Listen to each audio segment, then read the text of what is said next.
ek nie sal buig, elke mond getuig, dat U die Here. Baie welkom by Vita Day Bybelstudies. Ons is besig met die Evangelie van Johannes. So hierdie is die tweede video in hierdie Bybelstudie reeks. Ons eerste opname oor Johannes was oor Johannes 20 vers 30 tot 31. Om net uit te lig, hoekom het Johannes hierdie brief geskryf? Wat kan ons verwag as ons hierdie brief lees? Want hy maak dit bekend in die tweede laaste hoofstuk. Toe hy geskryf het, nog baie ander tekens, het Jesus in die teenwoordigheid van sy disippels gedoen, wat nie in hierdie boek beskryf is nie, maar hierdie is beskrywe, dat julle kan glo, dat Jesus die Christus is, die Seun van God, en deur te glo, lewe kan hy in sy naam, en ons het 'n paar belangrike punte rondom daai 2 verse uitgelig. So as jy dit gemis het, gaan kyk dit gerus weer. Johannes is baie belangrik. Nee, dit gee jou sommer net 'n goeie aftrap vir as jy begin, want jy gaan nou daardie intensie beskrywe sien in die volgende hoeveelheid hoofstukke. Daar's 21 van hulle. En ja, so die een ding wat ek net vinnig wil uitlig van daai, dan gaan ek nou afstap van dit, en dit is dat jy kan glo. En wat daar eintlik staan is dat jy kan glo en aanhou glo.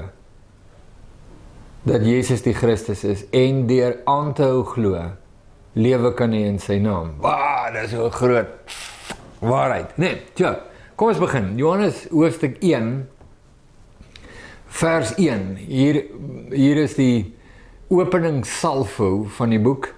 En nou ja, volgens kenners, mense wat baie dekades, baie jare van hulle lewe belê het daarin om die oorspronklike teks van die Evangelie van Johannes te bestudeer, hulle lewens daaraan toe te wy, sal dan nou vir jou sê, as jy hierdie eerste paar verse lees, is dat dit waarskynlik 'n lied was, wat die gelowiges gesing het, in die eerste eeu na Christus, rondom die persoon en karakter en bediening van Jesus, wat dit baie kosbaar maak om te kyk, hoe was die praise and worship in die eerste eeu na Christus? Wat was die inhoud van die liedere wat hulle gesing het? Nou, hierdie is een voorbeeld. En daar's nog sulke voorbeelde in die Nuwe Testament. En daar's wonderlike hulpmiddels beskikbaar, algemene hulpmiddels wat jy miskien kan Google as jy geïnteresseerd is daarin. Jy behoort op 'n paar goeie webwerwe af te kom. As jy nou byvoorbeeld intik watter liedere kom voor in die Nuwe Testament, of iets so. Jy weet, iets in die lyn, maar jy moet nou 'n bietjie speel met die woorde en nou die regte ding kry om daarin te skrywe, en dan sal jy op interessante ontdekkings afkom. Maar ons het nou met so een te doen in die begin van hierdie hoofstuk. En Johannes begin, nou, ek wil myself onderbreek net vinnig om vir jou te sê. Daar's nou sekere dinge rondom hierdie teks wat ons gaan doen, wat ek dan nou net verby gaan. Ek gaan nou nie noodwendig dit nou vreeslik tyd op spandeer om dit te verduidelik nie, soos byvoorbeeld Johannes se gebruik van die woord logos, wat vertaal word met in die begin was die woord, en die oorsprong van die woord logos, en dat dit 'n filosofiese oorsprong het, en eintlik 'n sekulêre woord was in filosofiese kringe, en dat Johannes kies om juist daai woord te gebruik, en aan dit 'n nuwe konnotasie te gee. So daardie tipe verduidelikings wat baie kosbaar is, maar ook tegnies van aard, gaan ek vir hierdie Bybelstudie gaan ek nou nie in opgaan nie. So daar's sekere goed wat ek meer onder jou aandag wil bring as bloot dit, maar weet net, ons gaan Johannes doen en aan die einde kom, en dan het ons regtig spreekwoordelik nie eers by die seekoei se oortjies uitgekom nie. En dis in alle gevalle die waarheid, maar dan ook besonder so van Johannes. Dis is net 'n kosbare boek en hy het soveel lae aan hom wat jy kan aftrek om nog dieper en dieper in die boek te gaan. Ek wil net op die deel van Johannes fokus wat Jesus uitlig as die een wat is wie hy sê hy is. So hy begin met die woorde, in die begin was die woord was by God en die woord was self goddelik. Die ou vertaling sê die woord was God,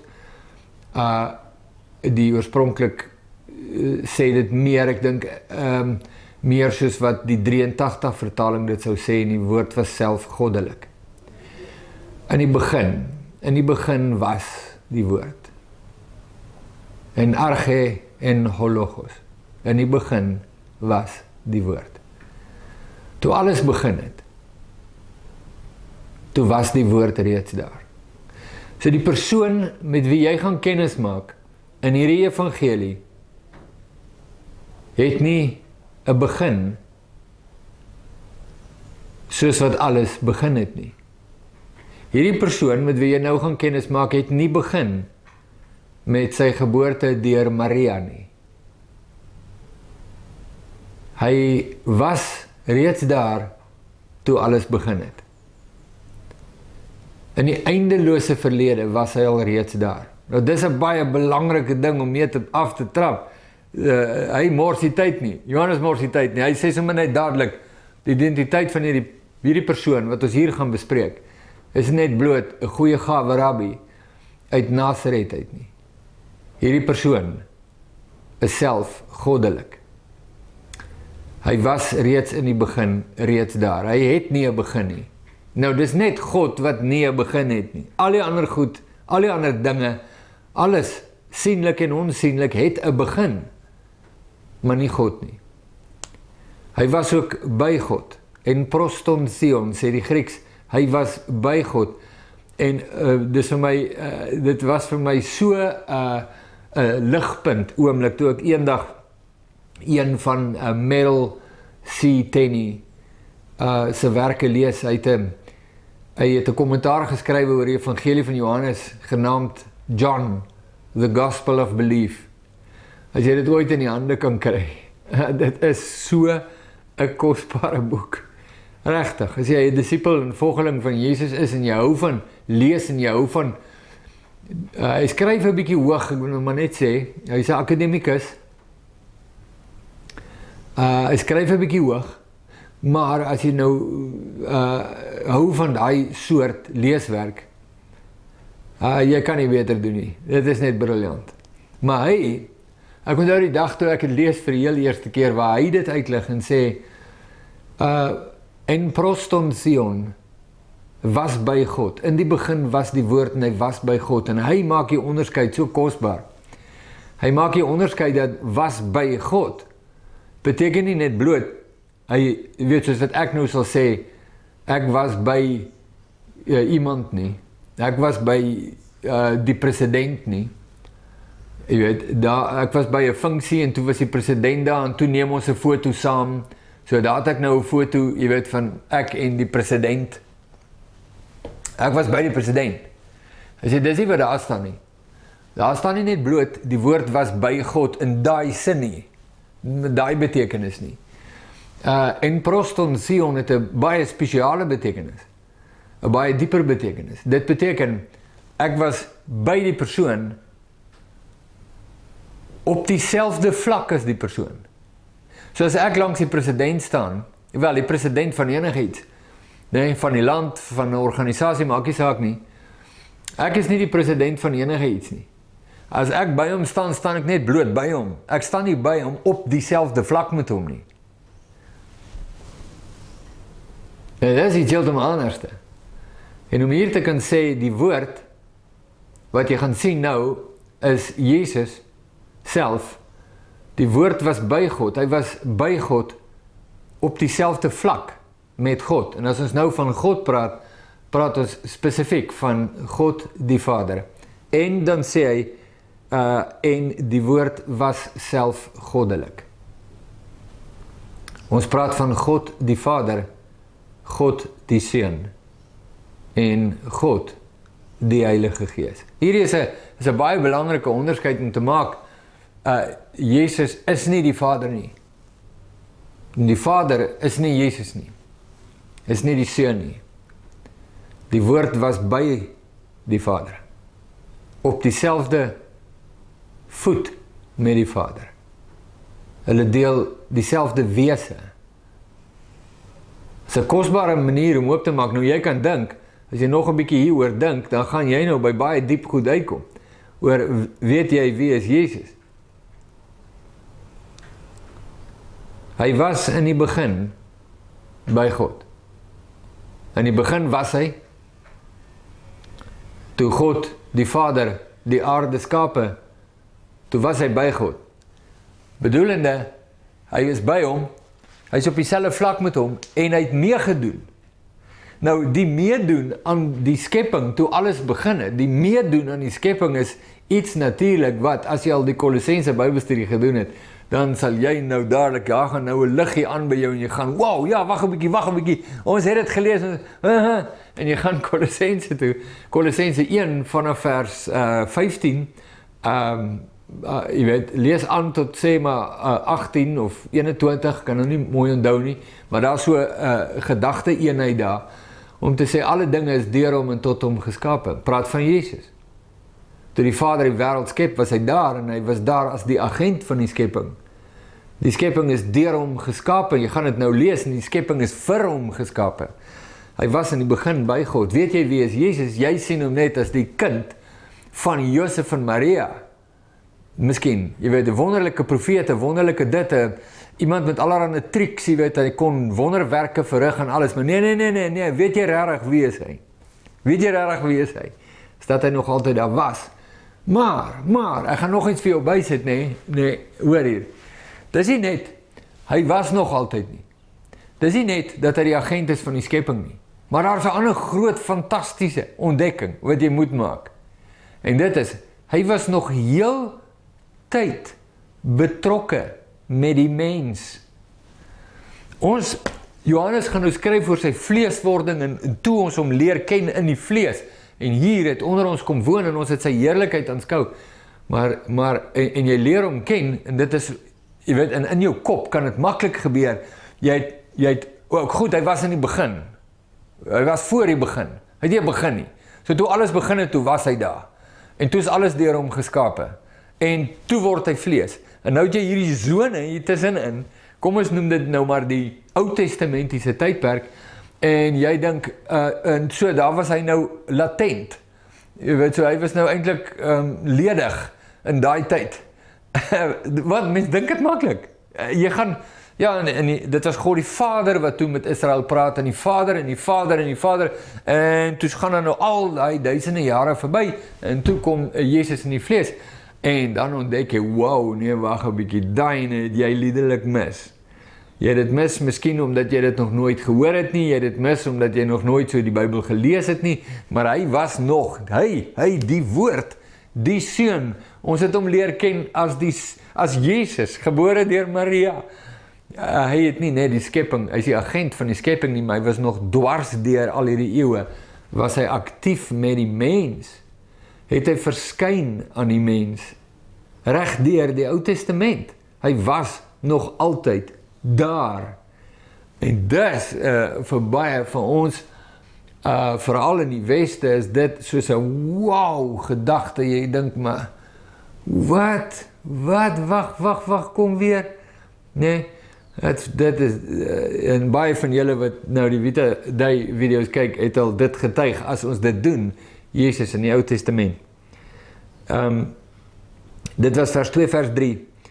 Alle dinge het deur hom ontstaan, en sonder hom het nie een ding ontstaan, wat ontstaan het nie. Alle dinge het deur hom ontstaan, sonder hom het nie een. Weet jy hoekom skryf Johannes het so? Dit is nou 'n vreemde manier van skryf, sal jy nie sê nie. Kyk nou daar. Gewoonlik as 'n mens skryf, sal hy sê, alle dinge het deur hom ontstaan. Wat is dit? Dat is jou sin. Less is more. Maar Johannes skryf het vreemd. Hy skryf nie net, alle dinge het deur hom ontstaan nie. Hy skryf het dubbeld. Hy skryf, Alle dinge het deur hom ontstaan. Sonder hom het nie een ding ontstaan wat ontstaan het nie. Hoekom skryf hy dit so? Hy skryf dit so, waarskynlik vir 2 redes. Miskien is daar 3 of 4, maar ek kan nou onmiddellik aan 2 dink. Hy skryf dit vir 2 redes. 1, die leser moet nie net oor dit lees nie. Die leser moet dit raak lees. Want, jy kan maklik lees, alle dinge deur hom ontstaan en ons lewe, soos wat ons baie keer die Bybel lees. Jy lees dit so oor het. Die leser moet dit raak lees. Tweedens, die leser moet verstaan dat daar geen uitsondering op hierdie waarheid is nie. Niks. Alle dinge het deur hom. Jesus, wat ons leer ken het as Jesus van Nazareth, wat van die eindelose verlede af is. Alle dinge deur hom ontstaan is, sonder hom het nie een ding ontstaan wat ontstaan het nie. En ek dink hierdie frase, sonder hom, sleutel. Sien dit nou raak. Dis baie belangrik. Jy verstaan mos nou. Ek probeer nou nie 'n preekie maak. Ek wil net hê, jy moet raak lees wat daar staan. Nou, ek weet, jy het Johannes al baie gelees. Ek neem sommer aan, wel, ten minste van die sleutelverse in Johannes, ek bedoel, die bekendste vers in die wêreld, kom toevallig uit Johannes 3 vers 16, almal ken hom. Weet nie eers, jy hoef nie eers te weet, waar is die boek Johannes nie, jy hoef niks van die Bybel te weet nie, en jy ken nog steeds Johannes 3 vers 16. Dit word gepopulariseer, selfs in sport. Kyk nou die dag van 'n Amerikaanse sportman wat hier onder sy oë, dan het hulle sulke swart merke, hierdie ouens wat so Amerikaanse rugby speel, en dan in die swart merke skryf hy met wit, weet nou nie met wat nie, verf of Tipex of ek weet nie wat nie, skryf hy John, en dan hier so staan 3 verse 16, en dan word dit 'n mode, al sy fans, die ouens wat dink, hy is te fantasties, hulle doen dit ook allemaal, sit hier swart hier, skryf hulle John 3:16, selfs al weet jy nie wat staan in John 3:16 nie, maar die held doen dit so, jy doen dit ook. Kom ook uit Johannes 3 vers 16. So ek neem aan, jy is vertroud met die inhoud van Johannes, maar, of redelik, maar jy moet dit raak lees. Niks het ontstaan, sonder hom nie, sonder hom. Dis dan ook in Johannes, waar Jesus vir sy disippels sê, sonder my kan julle niks doen nie. Sonder hom het nie een ding ontstaan wat ontstaan het nie. Dis iets wat moet klap in jou siel, want jy kan dit mis. So kom ons gaan aan, want ons gaan uit die hart sê, kom ons so dink, dis Johannes, ons gaan na daai punt, daai boodskap van sonder hom, gaan ons terugkom male sonder taal in die evangelie. In hom was lewe, en die lewe was die lig van die mense, en die lig skyn in die duisternis, en die duisternis het dit nie oorweldig. Dit, vers 4 en 5 in Johannes 1, is toevallig die themavers vir Vita Dei. As jy kyk in die begin van 'n video, wanneer Vita Dei opkom, dan staan daar Johannes 1 vers 4. In hom was daar lewe, en die lewe was die lig van die mense. Vita Dei, die lewe van God. Hy is die lewe van God. Hy is die lewe van God. Die lewe wat God gee, jy sien, en hier is 'n ding, die lewe wat God gee is nie 'n produk nie. Die lewe wat God gee is 'n persoon. Die belewenis van lewe is die werking van daardie persoon. Dit is die persoon van daardie persoon, die waarheid van daardie persoon, die gees van daardie persoon. Dit is die lewe van God. In hom was lewe.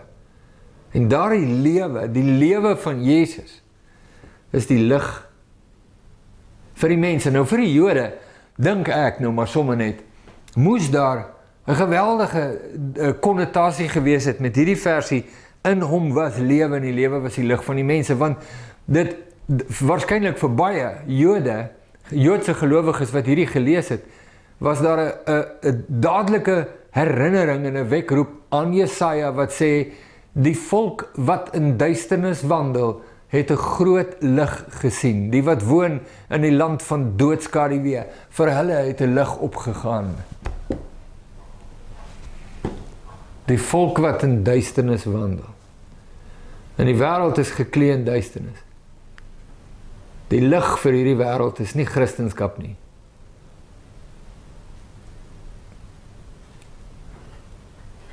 Die lig vir hierdie wêreld is nie kerkismus en kerk nie. Die lig vir hierdie wêreld is Christus. Ons kan baie maklik vir mense iets verkeerd aanbied. Ons laat hulle inkoop op Christendom.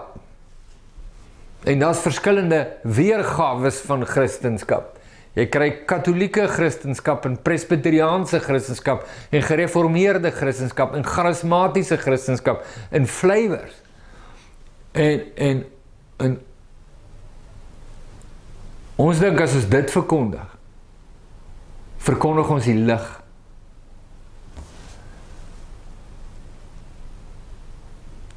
Maar in hom, nie in dit nie, in hom is daar lewe, en die lewe is die lig van die mense. So 'n belangrike boodskap, nee. Ek en jy het lig nodig. Dis nie net dat die wêreld het lig nodig nie, want jy gaan dit baie hoor, die term, Johannes gebruik dit baie, die wêreld. Hy gebruik daardie woord, kosmos in Grieks. Hy gebruik dit met baie spesifieke doel, maar as ons daar kom, gaan ek dit vir jou wys. Dis nie net dat die wêreld, wat vyandig teenoor God is, en in sonde lewe, en rebellie teenoor God, in duisternis wandel nie, insluitende Israel. En dat hulle lig nodig het nie. Lig is nie 'n produk nie. Lig is 'n persoon. Lewe is nie 'n produk nie, is 'n persoon. In hom was daar lewe, en die lewe is die lig van die mense. Hy is die lig van die mense. En die lig skyn in die duisternis, skryf Johannes. Vers 5, en die duisternis het dit nie oorweldig nie. En hier onmiddellik, in die 5de vers, van die eerste hoofstuk van Johannes, maak Johannes dit bekend, dat in hierdie boek, gaan jy kennis maak, met hom, wat van die begin af was. Met hom wat geen begin het nie. Met hom, uit wie alles bestaan het. En dat daar nie een ding bestaan het, sonder hom, wat nie deur hom ontstaan het nie. In hom, en in hom alleen, is daar lewe. En daardie lewe is die lig van die mense. En nie net, gaan ons hom ontmoet nie. Die een van wie Johannes skrywe nie. Maar ons gaan ook kennis maak, met die konflik, wat hy bring. Jesus bring konflik. Lig en duisternis. Daar's 'n natuurlike spanning tussen lig en duisternis. Hulle meng nie. Daar's nie assosiasie nie. Die een is die direkte antitesis van die ander. Is die direkte vyand van die ander. Lig skyn in die duisternis in.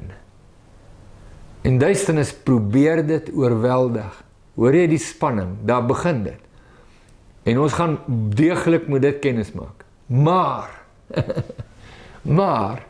die duisternis het dit nie oorweldig nie. Wat vir ons sê ook, daar gaan baie spanning wees. Daar gaan baie beklei wees.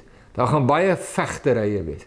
Daar gaan baie pogings van duisternis om die lig te oorweldig. Maar, ondanks al die pogings, gaan hy dit nie reg kry nie. Die lewe van Christus oorwin alles. Dit is die lig vir die nasies. Is dit nie 'n kosbare ding nie?